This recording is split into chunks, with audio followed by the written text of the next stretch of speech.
Le gouverneur de la ville de Kinshasa, Jean-Denis Kobila, de la prise du pouvoir, il a créé ce qu'on appelle Kin Bopeto. Mais jusqu'ici, nous ne voyons pas les actions à impact visible dans le cadre de ce projet.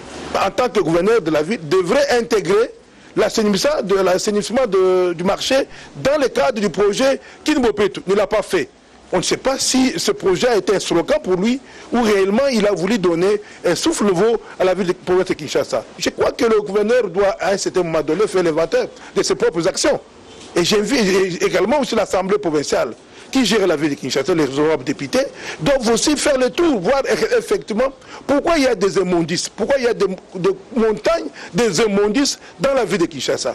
Un grand marché comme celui-ci, fonctionnant sans comité de gestion pour percevoir les taxes, cela est inconcevable. À qui cette situation profite-t-elle?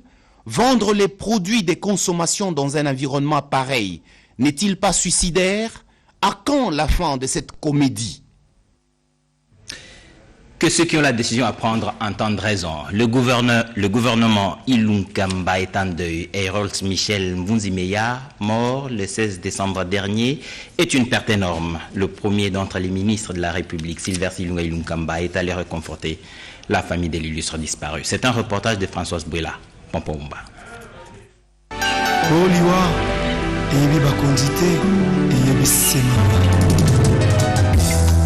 Alors qu'il pensait traverser 2021 avec son équipe au complet, voilà que le destin en a décidé autrement. La divinité a rappelé auprès de lui l'âme de Michel Mvunzi à l'âge de 46 ans.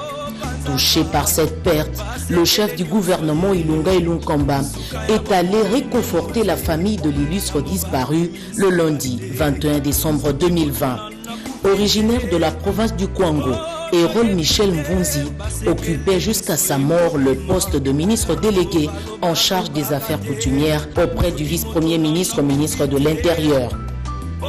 La veuve Mvunzi, les orphelins ainsi que les autres membres de la famille de l'illustre disparu se sont sentis soutenus en ce moment de dure épreuve par l'assistance du chef du gouvernement. Ce dernier fut précédé sur les lieux du deuil par quelques membres de son gouvernement. Le chef de l'exécutif central n'a pas manqué de couler quelques mots de compassion et de réconfort dans le livre de condoléances. A précisé que Harold Michel Mvunzi a été élu député national en 2018 dans la circonscription électorale de Kenge au Kwango. Il est détenteur d'un diplôme de licence en droit international de l'université de Kinshasa. Le défunt aura été également expert en finance et décentralisation et surtout cadre du parti politique Renovac dont l'autorité morale est le sénateur André Kimbuta Yango. Les sujets étaient l'objet d'inquiétude pour certains parents d'élèves des écoles conventionnées catholiques. La grève qui ne disait pas son nom sera enfin désamorcée. Les parties prenantes se sont retrouvées autour du vice-premier ministre, ministre du Budget, Jean-Baudouin Maillot, pour y mettre fin. Un reportage de Cédric Kenina. Pas d'embûche dans l'application de la gratuité de l'enseignement des bases dans le pays. Toutes les préoccupations trouvent des solutions. Les vice-premiers ministres, ministre du Budget Jean-Baudouin Maillot Mambeke en est convaincu. Suite à la grève qualifiée de blanche constatée dans certaines écoles conventionnées, les experts des parties concernées sont appelés à présenter un rapport détaillé auprès des instances compétentes pour aplanir les divergences. Étant donné la délicatesse de la question, Son Excellence, le vice-premier ministre et ministre du Budget qui présidait la réunion, a remis la question entre la main des experts, le secrétariat général et le PST, le secrétariat du budget et la fonction publique pour examiner dans un bref délai et faire rapport aux autorités pour qu'une solution soit trouvée de façon à consolider et à pérenniser la politique de la gratuité voulue par le chef de l'État. Voilà donc où nous en sommes et nous serons encore reconvoqués pour aplanir les idées et trouver des pistes de solutions de façon durable. Le plus grand employeur du pays, qui est l'État congolais, tient à réformer les secteurs éducatifs en mettant l'enseignant au centre de toute préoccupations. La gratuité de l'enseignement des bases, un coup de maître, un acquis irréversible du chef de l'État Félix-Antoine Tshisekedi. Sur fond de crise sanitaire, il faut plus d'encouragement pour une mobilisation accrue des recettes dues au Trésor public. C'était lundi 21 décembre que s'est ouverte la réunion des directeurs de douane et assises. Les assises qui se tiennent par visioconférence lancée par le directeur général de la Direction générale des douanes et assises, Jean-Baptiste Kongolo Kabila. Un reportage d'Iverson Kaboba rendu par Cédric Kenina. C'est un exercice annuel qui vise à évaluer, examiner secteur par secteur et entrevoir des perspectives pour l'année suivante en termes de mobilisation accrue des recettes publiques. La réunion des directeurs de douanes et assises est ce cadre par excellence qui permet à l'administration douanière de faire un état des lieux en mettant en place des principes opposables à tous pour crever les plafonds des assignations. Le directeur général des douanes et assises, Jean-Baptiste Kongolo, qui a lancé ses travaux par visioconférence, a appelé les participants à plus d'applications en vue de répondre positivement au volet social de la vision du chef de l'État Félix-Antoine Tshisekedi. L'arrivée du chef de l'État Félix-Antoine Tshisekedi nous interpelle. Cette arrivée nous dit qu'il faudrait que le social soit à la base du fondement de son action. Or, ce social ne peut être résolu que lorsqu'il disposerait des moyens. Et ces moyens procèdent par notre façon de nous mobiliser davantage, d'élaguer tout ce que nous avons comme antivaleurs pour orienter nos actions vers un développement harmonieux de notre pays, à pouvoir amener nos populations à vivre aisément dans leur pays. Ces travaux vont permettre à la DGDA de jeter les jalons pour une intensification de la lutte contre la fraude, la contrebande d'un côté et de l'autre, rehausser les niveaux des recettes publiques. Nous restons dans les secteurs financiers avec les journées fiscales organisées en faveur des régies financières de la République démocratique du Congo qui se sont clôturées. La possibilité d'utiliser le numérique pour la maximisation des recettes s'est révélée comme une option décisive et urgente. Les matinées fiscales annuelles qu'organise la Direction générale des douanes et assises, DGDA, ont vécu du 17 au 18 décembre courant en collaboration avec Congo Tech Network, la présidence de la République qui a pris part active aux travaux à travers le conseiller spécial du chef de l'État en charge du numérique, Dominique Migisha, a voulu cette initiative plus globalisante en associant deux autres régies financières, à savoir la Direction générale des impôts DGI et la Direction générale des recettes administratives et domaniales DGRAD. D'autres services d'assiette, tant au niveau national que provincial, ont participé à ces travaux. Plusieurs experts et acteurs de l'écosystème numérique congolais et des opérateurs privés ayant un lien direct avec ces enjeux financiers, tels que les banques, les télécoms et autres, se sont investis dans la réussite de ces journées fiscales. C'est un moyen efficace dans la volonté des pouvoirs publics de lutter contre le coulage des recettes publiques. Un système de recouvrement et paiement informatisé réduit sensiblement la manipulation des liquides et offre une sécurité pour les trésors publics.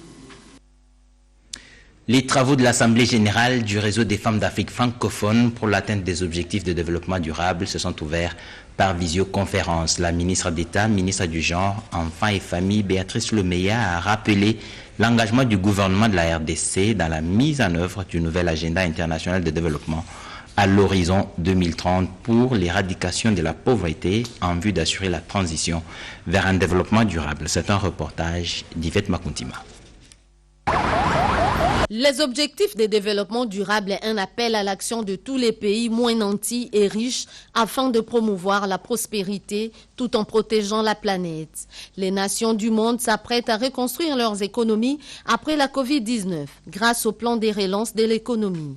Les réseaux des femmes d'Afrique francophone pour l'atteinte des ODD s'est réuni ce matin par visioconférence autour du ministre d'État, ministre de la Coopération internationale et intégration régionale et francophonie, maître Pépin Guillaume Manjolo, pour l'adoption et validation des outils. Avec cette pandémie, la réalisation des ODD présente d'énormes difficultés car les activités se ralentissent. Cela n'empêche pas tout de même les États membres d'atteindre les objectifs du programme de développement durable à l'horizon 2030.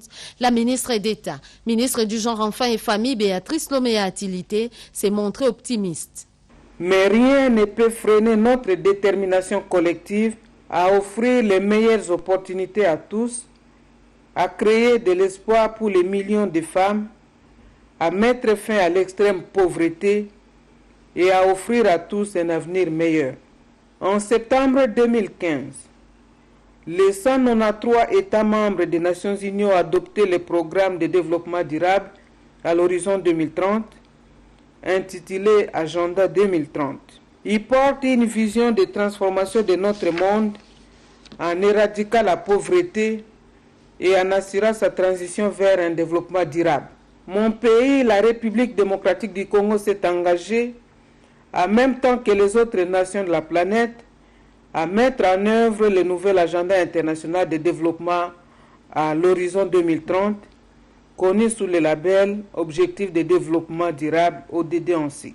La participation des acteurs élève d'une importance capitale pour une issue heureuse des ODD. La patronne du genre a rappelé les contenus de la 4e réunion du comité technique spécialisé de l'Union africaine sur l'autonomisation de la femme et égalité homme-femme, des principaux messages clés au regard du programme d'action de Beijing plus 25, notamment l'élimination de toute loi et pratiques discriminatoires à l'égard de la femme et filles et autres en vue d'accélérer les objectifs de développement durable. Plus de 600 Koulouna sont en ce moment en train d'être encadrés au centre pilote de Kanyama-Kasese du service national dans la province du Haut-Katanga. Le commandant du service national, le général de brigade Jean-Pierre Kassongo, a effectué une descente sur le terrain pour en avoir le cœur net. Ils sont bel et bien vivants et en bonne santé. Ces jeunes délinquants, communément appelés Koulouna, qui semaient la terreur et la désolation à Kinshasa, sont en pleine formation pour la reconversion de leur mentalité et devenir ainsi des bâtisseurs au sein du service national. 1 mois et demi après leur transfèrement au centre pilote de Kanyama-Kasese, dans la province du Haut-Lomami, le commandant du service national, le général de brigade Jean-Pierre Kassongo Kabouik, s'est rendu pour la 1e fois sur le terrain pour s'assurer de la meilleure prise en charge de ces jeunes délinquants avec 2 repas costauds par jour. Rien à envier à leur ancienne vie. La discipline étant la mère des armées, le général de brigade Jean-Pierre Kassongo a, au cours d'une causerie morale, invité ces hommes et ces femmes à se mettre au pas et de renchérir le commandant suprême des forces armées, de la police et du service national, le chef de l'État Félix-Antoine Tshisekedi Tshilombo, tient à la réinsertion sociale de cette frange de la population utile pour le développement de la RDC.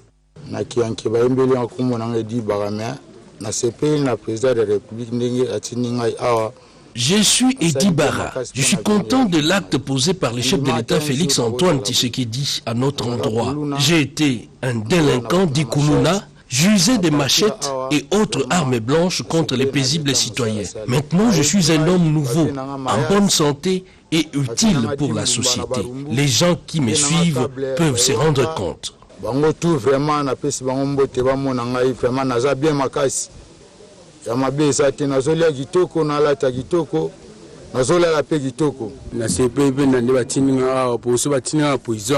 En prison, ma rééducation est presque impossible. Mais ici, j'ai reçu de l'éducation. Je lance un message à mes amis à Kintambo Magasin. Ici, nous sommes bien traités avec le général Kassongo Kabouik. Tout se passe bien. Le commandant du service national a à cette occasion condamné la tentative d'évasion d'une quinzaine de Koulouna avec la complicité de certains tireurs de ficelles à partir de Kinshasa. Si c'était dans leur plan, nous allons sanctionner. Dans l'hypothèse également que l'idée d'évasion vienne de Kinshasa, nous allons poursuivre ces auteurs. Vous voulez la facilité, estorquer les biens d'autrui, vous devez alors travailler, pas ça. Une parade de différentes brigades a sanctionné cette visite de travail. Le rythme et la cadence ont fait bon ménage et l'ambiance était au rendez-vous.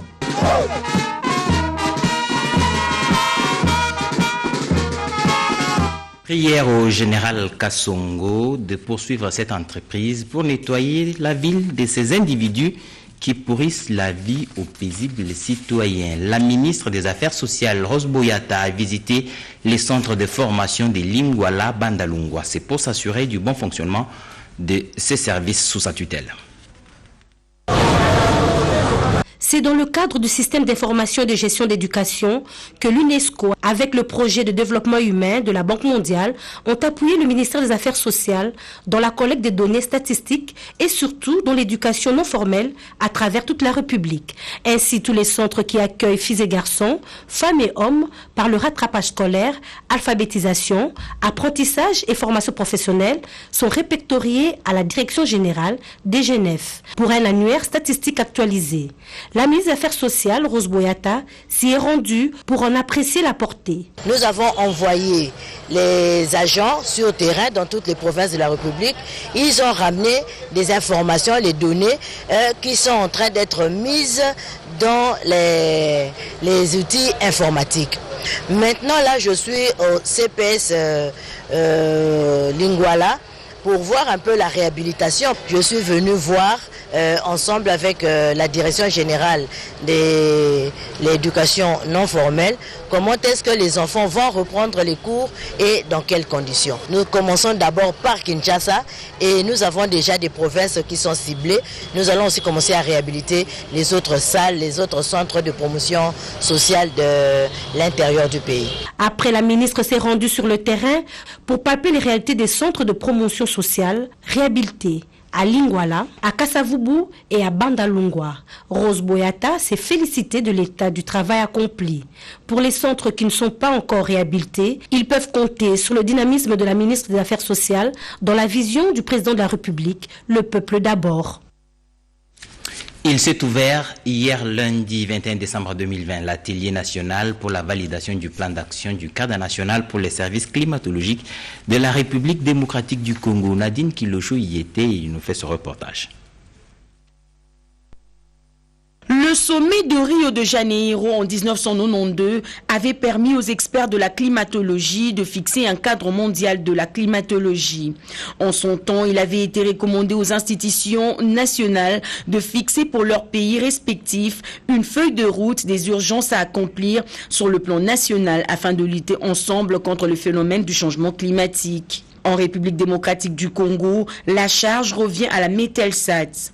Pour répondre à ces recommandations, ce lundi 21 décembre, il s'est ouvert à Romeo Golf Kinshasa un atelier sur la mise en place du cadre national climatologie. Cet atelier, ouvert par le représentant du ministre de Transport et Voies de Communication, Jules Bassoubi, permettra de produire et disponibiliser les données fiables aux utilisateurs, indicateurs et les autres organismes intéressés. Il y a une nuance entre variabilité et changement climatique. La variabilité climatique, c'est un long processus. Par contre, le changement climatique, c'est un processus rapide et induit essentiellement par les activités de nous les hommes, les activités anthropiques. Aucune activité de l'homme n'échappe au climat. Moralité, nous devons nous confier à nos scientifiques qui suivent le climat et nous dire ce qui doit être fait. Donc, ce produit que nous allons élaborer va permettre à chacun de nous de mieux planifier ses activités. Les données fiables fournies par la Metelsat sont d'une importance capitale pour le développement du pays. Ainsi, il faut bien équiper la Metelsat pour répondre à la modernité. Coordonné et réalisé par Doris Mozo, ce journal est terminé. Merci de l'avoir suivi et bonne suite de programmes sur la télévision nationale.